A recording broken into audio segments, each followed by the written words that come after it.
ಸೋದರಿ ಶ್ರುತಕೀರ್ತಿ, ನೀನು ನಮ್ಮ ಸೀತೆಯನ್ನು ಕಂಡಿದೆಯಾ? ಇಲ್ಲ ಮಾಂಡವಿ, ಅವಳನ್ನು ಕಾಣಬೇಕು ಎಂದೇ ಹೊರಟೆ. ಆದರೆ ಏನಾಯಿತು ಶ್ರುತಕೀರ್ತಿ? ನನ್ನ ಪತಿಯು ಸೀತೆಯನ್ನು ಕಾಣುವುದು ಬೇಡ, ಅವಳಿಗಾಗಿ ಪ್ರಾರ್ಥಿಸು ಎಂದರು. ಅದಕ್ಕಾಗಿ ನಾನು ಇಲ್ಲಿಗೆ ಬಂದೆ. ಇದು ವಿಚಿತ್ರವಾಗಿದೆ. ವಿಚಿತ್ರವೇ? ಏನದು ವಿಚಿತ್ರ ಮಾಂಡವಿ? ನನ್ನ ಪತಿಯು ಕೂಡ ಸೀತೆಯ ಬಳಿಗೆ ಹೋಗುತ್ತೇನೆ ಎಂದಾಗ ಬೇಡವೆಂದರು. ಅವಳ ಶ್ರೇಯಸ್ಸಿಗಾಗಿ ಪ್ರಾರ್ಥನೆ ಮಾಡು ಎಂದು ಹೇಳಿದರು. ಅದಕ್ಕೆ ನಾನು ಇಲ್ಲಿಗೆ ಬಂದೆ. ಹೌದೇ? ಇದು ನಿಜವಾಗಿಯೂ ವಿಚಿತ್ರವಾಗೇ ಇದೆ. ಇವರಿಬ್ಬರು ನಾವು ಸೀತೆಯನ್ನು ಕಾಣುವುದು ಬೇಡ ಎಂದು ಏಕೆ ಹೇಳಿದರು? ಇದಕ್ಕೇನಾದರೂ ಕಾರಣವಿರಬಹುದೇ ಮಾಂಡವಿ? ಶ್ರುತಕೀರ್ತಿ, ಸೀತೆಯು ತನ್ನ ಬಯಕೆಯಂತೆ ಋಷ್ಯಾಶ್ರಮಕ್ಕೆ ಹೋಗುತ್ತಿರುವ ವಿಷಯವನ್ನು ನನ್ನ ಪತಿ ಹೇಳಿದರು. ಗರ್ಭಿಣಿಯಾದ ಅವಳ ಯೋಗಕ್ಷೇಮಕ್ಕಾಗಿ ಪ್ರಾರ್ಥಿಸು ಎಂದು ಹೇಳಿದ್ದರೆ ಅದು ಉಚಿತವಾಗಿಯೇ ಇದೆ. ಅದೇನೋ ಸರಿ, ಆದರೆ ಅವಳು ಹೊರಡುವ ಮುನ್ನ ಅವಳಿಗೆ ಶುಭ ಹಾರೈಸಿ ಕಳಿಸಿಕೊಡಬಹುದಾಗಿತ್ತು. ಅದರಿಂದ ಯಾವ ಹಾನಿಯಾಗುತ್ತಿತ್ತು? ಹೌದು, ಅದು ನಿಜ. ಅವಳಿಗೆ ಶುಭ ಕೋರುವ ಬದಲು ಅವಳಿಗಾಗಿ ಪ್ರಾರ್ಥನೆ ಮಾಡು ಎಂದು ಏಕೆ ಹೇಳಿದರು? ನನಗೂ ಅರ್ಥವಾಗುತ್ತಿಲ್ಲ ಮಾಂಡವಿ.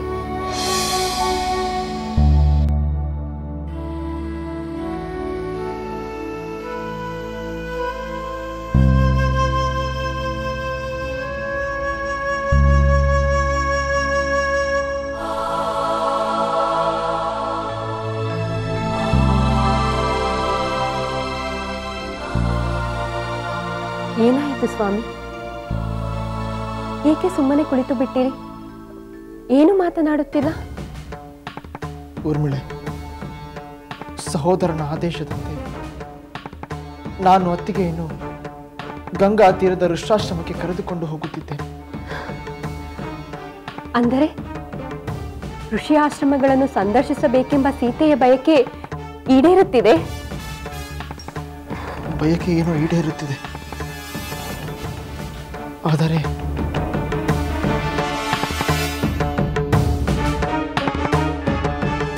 ಏನಾಯಿತು ಸ್ವಾಮಿ? ನಿಮ್ಮ ಮುಖದಲ್ಲಿ ಯಾವುದೋ ನೋವು ಕಾಣುತ್ತಿದೆ. ಇಲ್ಲವಲ್ಲ, ಅತ್ತಿಗೆಯನ್ನು ನಾನು ಕರೆದುಕೊಂಡು ಹೋಗುತ್ತಿರುವ ವಿಷಯವನ್ನು ನಿನಗೆ ಹೇಳಿದೆ ಅಷ್ಟೇ. ಬೇರೆ ಏನೂ ಇಲ್ಲವೇ? ಇಲ್ಲ, ಬೇರೆ ಏನಿರಲು ಸಾಧ್ಯ? ಹಾಗಾದರೆ ಸರಿ ಸ್ವಾಮಿ, ನಾನೊಂದು ಕೋರಿಕೆಯನ್ನು ಕೇಳಲೆ? ಯಾವ ಕೋರಿಕೆ? ನಿಮ್ಮಿಂದ ನಾನು ನಿಮ್ಮ ವನವಾಸದ ಅನುಭವಗಳನ್ನೆಲ್ಲ ಕೇಳಿದೆ. ಸರಿ, ಅದಕ್ಕೇನು? ಆಗ ನೀವು ಋಷ್ಯಾಶ್ರಮಗಳು, ಅವರ ಮಹಿಮೆಗಳು, ಅವರ ಉಪದೇಶಗಳನ್ನೆಲ್ಲ ಹೇಳಿದಿರಿ. ಹೌದು, ಹೇಳಿದೆ. ಅದನ್ನೆಲ್ಲ ಕೇಳಿದ ಮೇಲೆ ನನ್ನ ಮನಸ್ಸಿನಲ್ಲೂ ಒಂದು ಅಪೇಕ್ಷೆ ಉಂಟಾಗಿದೆ.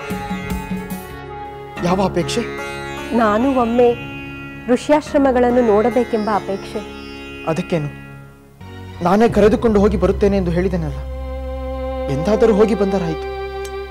ಹಿಂದೆ ಹೋಗಿ ಬಂದರೆ ಏನಾಗುತ್ತದೆ? ಏನು, ಹಿಂದೆ ಹೋಗಬೇಕೆ? ಹೌದು ಸ್ವಾಮಿ, ಹೇಗಿದ್ದರೂ ನೀವು ಸೀತೆಯನ್ನು ತಪೋವನಗಳ ಸಂದರ್ಶನಕ್ಕೆ ಕರೆದುಕೊಂಡು ಹೋಗುತ್ತಿರುವಿರಿ. ನಾನು ಅವಳ ಜೊತೆ ಬಂದರೆ ಯಾವ ತೊಂದರೆಯಾಗುತ್ತದೆ? ನಿರಾಯಾಸವಾಗಿ ನನ್ನ ಅಪೇಕ್ಷೆಯು ಈಡೇರುತ್ತದೆ. ಇಲ್ಲ ಇಲ್ಲ, ಅದು ಸಾಧ್ಯವಿಲ್ಲ. ನೀನು ನನ್ನೊಂದಿಗೆ ಬರುವಂತಿಲ್ಲ. ಯೋಚನೆ ಮಾಡಿ ಸ್ವಾಮಿ, ಸೀತೆ ಗರ್ಭಿಣಿ. ನಾನು ಅವಳ ಜೊತೆ ಇದ್ದರೆ ಅವಳ ಯೋಗಕ್ಷೇಮವನ್ನು ನೋಡಿಕೊಳ್ಳಬಹುದು. ದಯವಿಟ್ಟು ನನ್ನನ್ನು ಕರೆದುಕೊಂಡು ಹೋಗಿ. ಇಲ್ಲ ಊರ್ಮಿಳೆ, ಅದು ಸಾಧ್ಯವಿಲ್ಲ. ಅಮಾತ್ಯ ಸುಮಂತ್ರರು ರಥ ನಡೆಸಬೇಕು. ನಾನು ಅತ್ತಿಗೆ ಮಾತ್ರ ಹೋಗಬೇಕು, ಬೇರೆ ಯಾರು ಹೋಗುವಂತಿಲ್ಲ. ಹಾಗೆಂದು ರಾಜಾಜ್ಞೆಯಾಗಿದೆಯೇ? ನಾನು ಜೊತೆಯಲ್ಲಿ ಬಂದರೆ ಯಾವ ತೊಂದರೆಯಾಗುತ್ತದೆ? ಊರ್ಮಿಳೆ, ನನ್ನನ್ನು ಅರ್ಥ ಮಾಡಿಕೊ. ಬೇಡ ಬಂದರೆ ಬೇಡ, ನಾನು ನಿನ್ನನ್ನು ಕರೆದುಕೊಂಡು ಹೋಗುವಂತಿಲ್ಲ.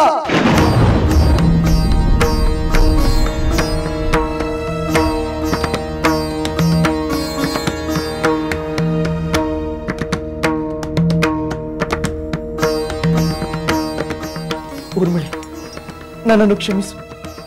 ಇದಕ್ಕೆ ಕಾರಣವಿದೆ. ಆ ಕಾರಣವೇನೆಂದು ನಿನಗೆ ಬೇಗನೆ ತಿಳಿಯುತ್ತದೆ.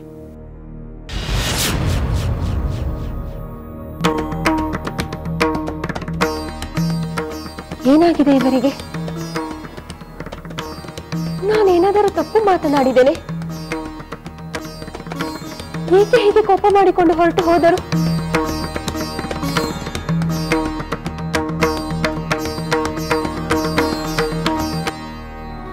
ನನಗೆ ಇನ್ನೂ ಒಂದು ಸಂದೇಹವಿದೆ ಶ್ರುತಕೀರ್ತಿ. ಏನದು? ಸದಾ ಉಲ್ಲಾಸದಿಂದ ಇರುತ್ತಿದ್ದ ನನ್ನ ಪತಿ ಇಂದು ಮುಂಜಾನೆಯೇ ಅತ್ಯಂತ ಚಿಂತಾಕ್ರಾಂತರಾಗಿದ್ದರು. ಹೌದೇ? ನನ್ನ ಪತಿಯು ದುಃಖದಲ್ಲಿರುವಂತಿತ್ತು. ಹಾಗಾದರೆ ಅವರಿಬ್ಬರ ದುಃಖ ಚಿಂತೆಗೆ ಏನೂ ಬಲವಾದ ಕಾರಣವೇ ಇರಬೇಕು.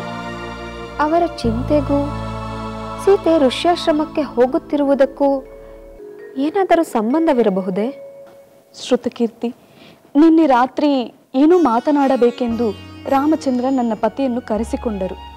ನನ್ನ ಪತಿಗೂ ಅಂತಹ ಸಂದೇಶ ಬಂದಿತ್ತು. ಅವರು ಕೂಡಲೇ ಹೊರಟರು. ಅಂದರೆ ಅಲ್ಲಿ ಸೋದರರ ನಡುವೆ ಏನೋ ಮಾತುಕತೆ ನಡೆದಿರಬೇಕು. ಲಕ್ಷ್ಮಣನು ಅವರ ಜೊತೆಗೆ ಇದ್ದಾನೆ? ಅದನ್ನು ಊರ್ಮಿಳೆಯೇ ತಿಳಿಸಬೇಕು. ಮಾಂಡವಿ, ಏನೋ ನಡೆದಿದೆ. ಅದೇನು ಶುಭವೋ ಅಶುಭವೋ ತಿಳಿಯದು. ಮೊದಲು ಊರ್ಮಿಳೆಯನ್ನು ಕಾಣೋಣ. ಹೌದು, ಅದೇ ಸರಿಯಾದದ್ದು. ಮೊದಲು ನಮ್ಮ ಪತಿಯರು ಹೇಳಿದಂತೆ ಸೀತೆಯ ಯೋಗಕ್ಷೇಮಕ್ಕಾಗಿ ದೇವರಲ್ಲಿ ಪ್ರಾರ್ಥಿಸೋಣ. ಆಗಲಿ. ಮೊದಲು ಪ್ರಾರ್ಥನೆಯನ್ನು ಸಲ್ಲಿಸಿ ನಂತರ ಊರ್ಮಿಳೆಯನ್ನು ನೋಡೋಣ.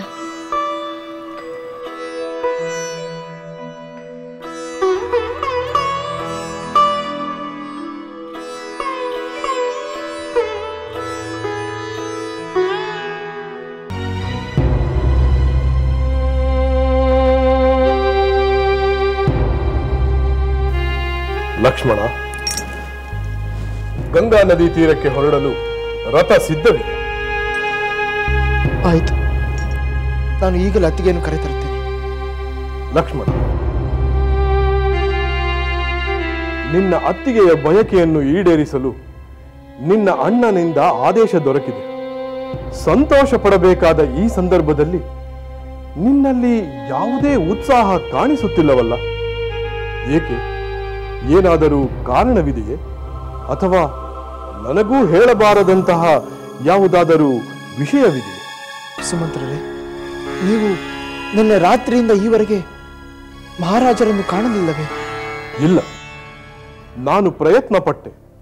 ಆದರೆ ಅವರು ಏಕಾಂತದಲ್ಲಿರಲು ಬಯಸುತ್ತಿದ್ದಾರೆಂದು ತಿಳಿಯಿತು. ನನಗೆ ಆಶ್ಚರ್ಯವಾಯಿತು. ಮಹಾರಾಜರು ಎಂದೂ ಹೀಗೆ ವರ್ತಿಸಿರಲಿಲ್ಲ. ವಿಚಾರಿಸಿದಾಗ ನಿನ್ನೆ ರಾತ್ರಿ ಗುಪ್ತಚಾರರು ತಂದ ವಾರ್ತೆಯಿಂದ ಅವರು ಮೌನವಾಗಿರುವರೆಂದು ತಿಳಿಯಿತು. ಅದೇನಿರಬಹುದು? ಮಹಾರಾಜರ ಮನಸ್ಸಿನ ಮೇಲೆ ಅಂತಹ ಪರಿಣಾಮ ಬೀರಲು ಏನು ಕಾರಣವೆಂದು ತಿಳಿಯಲಿಲ್ಲ. ಸುಮಂತ್ರರೇ, ನಿಮ್ಮಂತಹ ಸೂಕ್ಷ್ಮ ಮತಿಗಳಿಗೂ ಮಹಾರಾಜರ ವರ್ತನೆಗೆ ಕಾರಣವೇನೆಂದು ತಿಳಿಯಲು ಸಾಧ್ಯವಾಗಲಿಲ್ಲವೇ? ಅಥವಾ ತಿಳಿದರೂ ತಿಳಿಯದವರಂತೆ ನಡೆಸುತ್ತಿರುವಿರಾ? ಲಕ್ಷ್ಮಣ, ನಾನು ಖಂಡಿತ ನಟಿಸುತ್ತಿಲ್ಲ. ಮನಸ್ಸು ಮಾಡಿದರೆ ಶೋಧನೆಯಿಂದ, ತರ್ಕ ಕಲ್ಪನೆಗಳಿಂದ ವಿಷಯವೇನೆಂದು ತಿಳಿಯುವ ಶಕ್ತಿ ನನಗಿದೆ. ಆದರೆ ಅಂತಹ ಕುತೂಹಲಕ್ಕಿಂತ ರಾಜಪರಿವಾರದವರ ಸಂತೋಷ ನನಗೆ ಬಹಳ ಮುಖ್ಯ. ಆದ್ದರಿಂದಲೇ ನಿನ್ನ ಈ ದುಃಖದ ಮುಖವನ್ನು ಕಂಡು ನನಗೆ ಕಳವಳವಾಗುತ್ತಿದೆ. ನೀನೇ ನಿನ್ನ ದುಃಖಕ್ಕೆ ಕಾರಣವೇನೆಂದು ಹೇಳಿದರೆ ಅದರ ನಿವಾರಣೆಗೆ ನಾನು ನನ್ನ ಶಕ್ತಿ ಮೀರಿ ಪ್ರಯತ್ನಿಸುತ್ತೇನೆ. ಸುಮಂತ್ರರೇ, ನಮ್ಮ ತಂದೆಯವರ ನಂತರ ನೀವೇ ನಮಗೆಲ್ಲ ಹಿರಿಯರು. ರಘುವಂಶದ ಬಗೆಗೆ ನಿಮಗಿರುವ ನಿಷ್ಠೆ, ಪ್ರಾಮಾಣಿಕತೆಗಳ ಬಗ್ಗೆ ನಾನು ಬಲ್ಲೆ. ರಾಜ್ಯಾಡಳಿತದಲ್ಲಿ ನಿಮ್ಮ ಸಲಹೆ ಸೂಚನೆಗಳಿಗೆ ನಮ್ಮ ತಂದೆಯವರಾದ ದಶರಥ ಮಹಾರಾಜರು ಹೆಚ್ಚಿನ ಮಾನ್ಯತೆ ನೀಡುತ್ತಿದ್ದರು. ನನ್ನ ಸಹೋದರ ರಾಮಚಂದ್ರನು ನಿಮಗೆ ಅದೇ ರೀತಿ ಗೌರವ ನೀಡುತ್ತಿದ್ದಾನೆ. ಆದರೆ ಇದೊಂದು ವಿಷಯದಲ್ಲಿ ಮಾತ್ರ ಅವನು ಯಾರಿಗೂ ತಿಳಿಯಬಾರದೆಂದು ಮೌನ ವಹಿಸಿರುವಂತೆ ಕಾಣುತ್ತಿದೆ. ಲಕ್ಷ್ಮಣ, ನಿನ್ನ ಮಾತುಗಳನ್ನು ಕೇಳುತ್ತಿದ್ದರೆ ಮಹಾರಾಣಿಯವರನ್ನು ಗಂಗಾ ನದಿ ತೀರಕ್ಕೆ ಕರೆದುಕೊಂಡು ಹೋಗುವುದಕ್ಕೂ ನಿನ್ನ ಈ ದುಃಖದ ಮುಖಕ್ಕೂ ಏನೋ ಸಂಬಂಧವಿರುವಂತೆ ಅನಿಸುತ್ತಿದೆ. ಅಮಾತ್ಯರೇ, ನಿಮ್ಮ ಊಹೆ ಸರಿಯಾಗಿದೆ. ಮಹಾರಾಜರು ಅತ್ತಿಗೆಯನ್ನು ಗಂಗಾ ತೀರದ ಋಷ್ವಾಶ್ರಮದ ಬಳಿ ಬಿಟ್ಟು ಬರಲು ಆಜ್ಞೆ ಮಾಡಿದ್ದಾರೆ. ಅಂದರೆ ಮಹಾರಾಣಿಯವರನ್ನು ಮರಳಿ ಕರೆದುಕೊಂಡು ಬರುವುದಿಲ್ಲವೇ? ಇಲ್ಲ ಅಮಾತ್ಯರೇ, ಇಲ್ಲ. ನನ್ನ ಸಹೋದರ ಅತ್ತಿಗೆಯನ್ನು ತ್ಯಜಿಸಿದ್ದಾನೆ.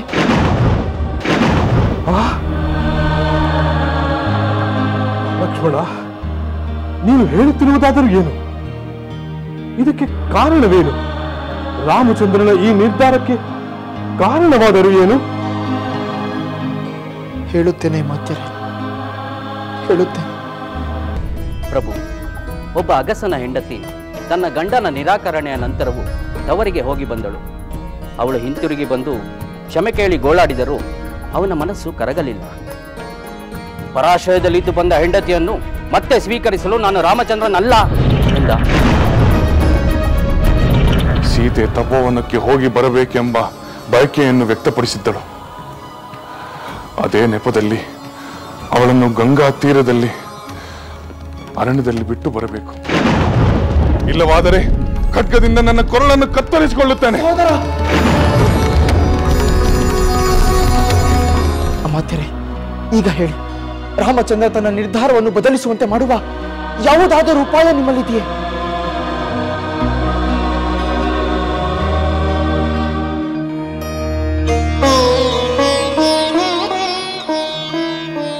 ಇಲ್ಲ ಲಕ್ಷ್ಮಣ, ಮಹಾರಾಜರ ನಿರ್ಧಾರವನ್ನು ಬದಲಾಯಿಸುವಂತೆ ಮಾಡುವ ಉಪಾಯ ಖಂಡಿತ ನನ್ನ ಬಳಿ ಇಲ್ಲ. ಈಗ ಉಳಿದಿರುವುದು ಅವರ ಆಜ್ಞೆಯನ್ನು ಪಾಲಿಸುವುದಷ್ಟೇ. ಈಗ ನನ್ನ ದುಃಖಕ್ಕೆ ಕಾರಣವೇನೆಂದು ಅರ್ಥವಾಯಿತೆ? ಅರ್ಥವಾಯಿತು ಲಕ್ಷ್ಮಣ, ಅರ್ಥವಾಯಿತು. ಈಗ ನನಗೂ ದುಃಖವಾಗುತ್ತಿದೆ. ಆದರೆ ರಾಜಾಜ್ಞೆಯ ಪಾಶ ನಿನ್ನಂತೆಯೇ ನನ್ನನ್ನೂ ಬಂಧಿಸಿದೆ. ಆಗಲಿ, ನಾನು ಅತ್ತಿಗೆಯನ್ನು ಕರೆತರುತ್ತೇನೆ.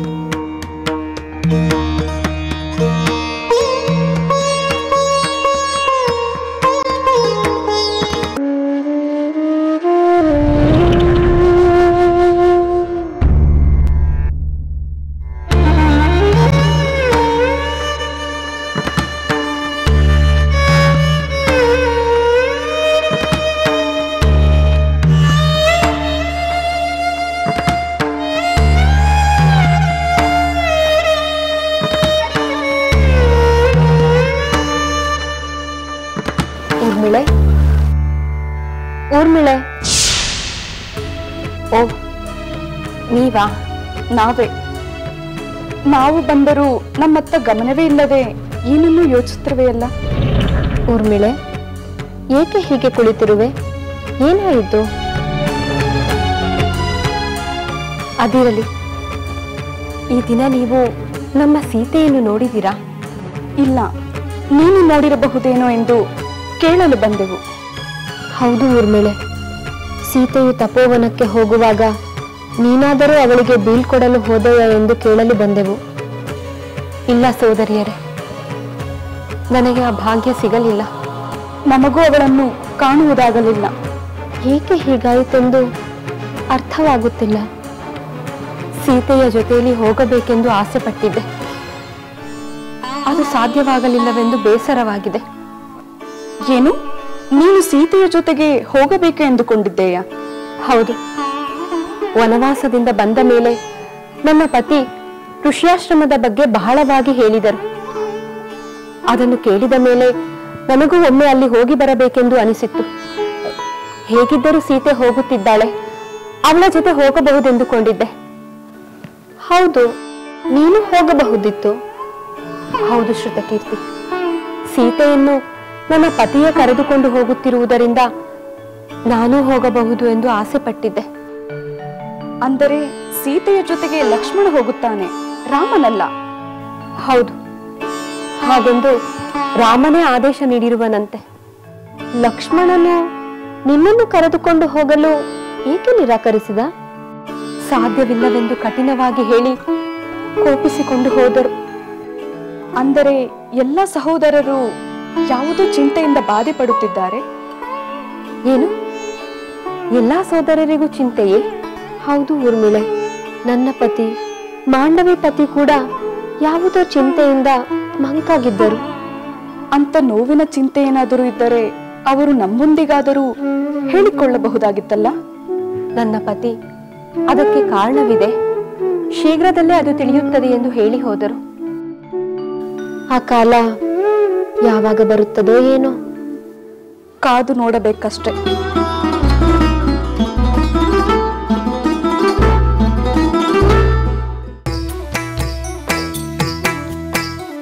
ಲಂಕೆಯಲ್ಲಿನ ದುರುಳ ದರ್ಪವು ಸೀತೆ ಸಹನೆಗೆ ಸೋತಿತು.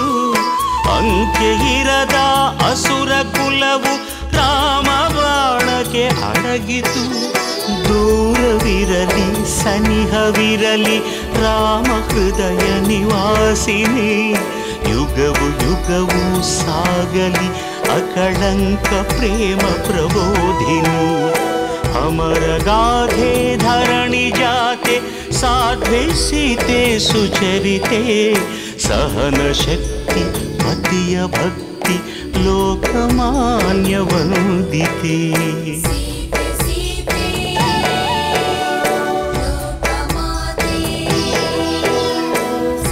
ರಾಮ ಹೃದಯ ನಿವಾಸಿನಿ